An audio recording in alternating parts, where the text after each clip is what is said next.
Si tout est en nous, alors pourquoi avons-nous besoin d'énergéticiens, de channel, ou de thérapeutes, ou de coach, ou je ne sais quoi?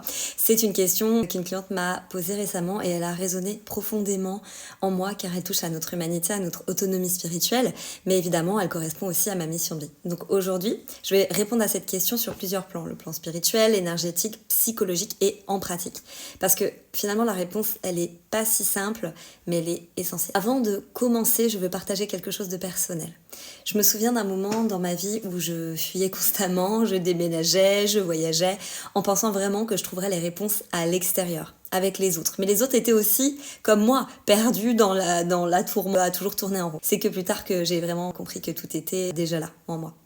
Et pour accéder à cette vérité, eh bien parfois, il faut de l'aide. Alors sur le plan spirituel, la quête de soi, tout est en nous. Nous sommes des fragments d'une source infinie, porteurs de lumière, de sagesse, de transformation. Mais cette lumière est souvent voilée par nos blessures, nos croyances, nos expériences passées. Mais ça, vous l'avez compris.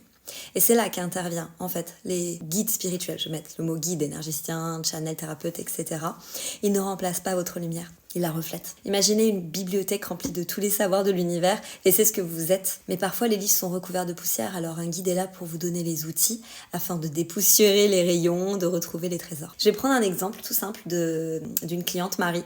Elle est venue me voir après une période difficile, elle se sentait perdue, comme beaucoup. Et en une séance de guidance, elle a reconnecté avec une vision qu'elle avait enfant. Écrire et peindre pour inspirer les autres. Mais là, c'est pas moi, en fait, qui ai créé cette vision. Elle était déjà là. Je lui ai simplement offert l'espace pour s'y reconnecter. J'ai mis la lumière. Sur le plan énergétique, rééquilibrage de la vibration. En fait, nous ne sommes pas seulement des corps physiques, ça aussi vous l'avez compris, nous sommes énergie, vibration. Et parfois, cette énergie est bloquée, stagnante, encombrée de mémoire ou que sais-je encore.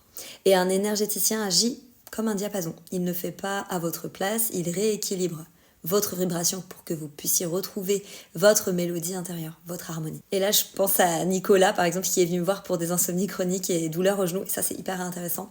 En travaillant, en fait, sur ses mémoires dans le transgénérationnel, on a découvert qu'il portait un conflit familial inconscient. Et après 2 séances, les douleurs ont diminué et il a retrouvé un sommeil réparateur et il m'a dit « Je sais que c'est pas toi qui m'as guéri, mais tu m'as vraiment permis de lâcher les poids. » Et ça m'a fait comme « Ben ouais. » Tu vois. Et aussi sur le plan psychologique, déprogrammer les croyances limitantes. Une grande partie de notre souffrance vient des croyances limitantes inconscientes.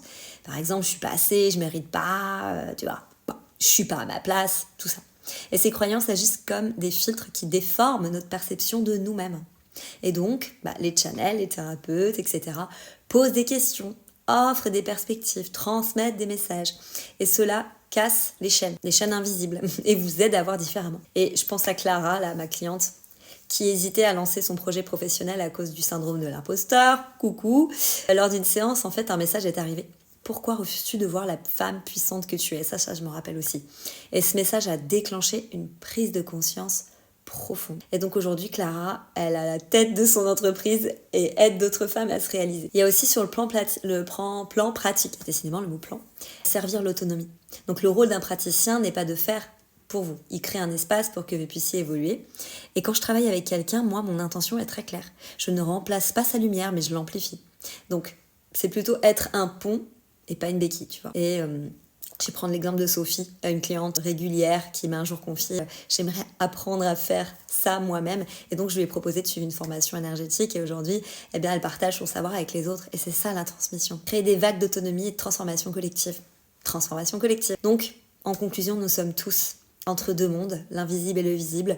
On a différents états de conscience, on a plein de parts de nous que parfois on a oubliées. Et donc si vous ressentez cet appel à transmettre, à soigner, à aider, honorez ça. Vous êtes une pièce unique du puzzle de l'évolution collective. Et voilà, donc maintenant, toi, comment tu te perçois dans ce grand rôle, dans cette grande aventure qu'est la vie? Mets ton petit message en commentaire, on peut en discuter ensemble. En tout cas, si tu ressens l'appel, c'est que tu as ça, parce que tu sais quoi? On a tout en nous déjà.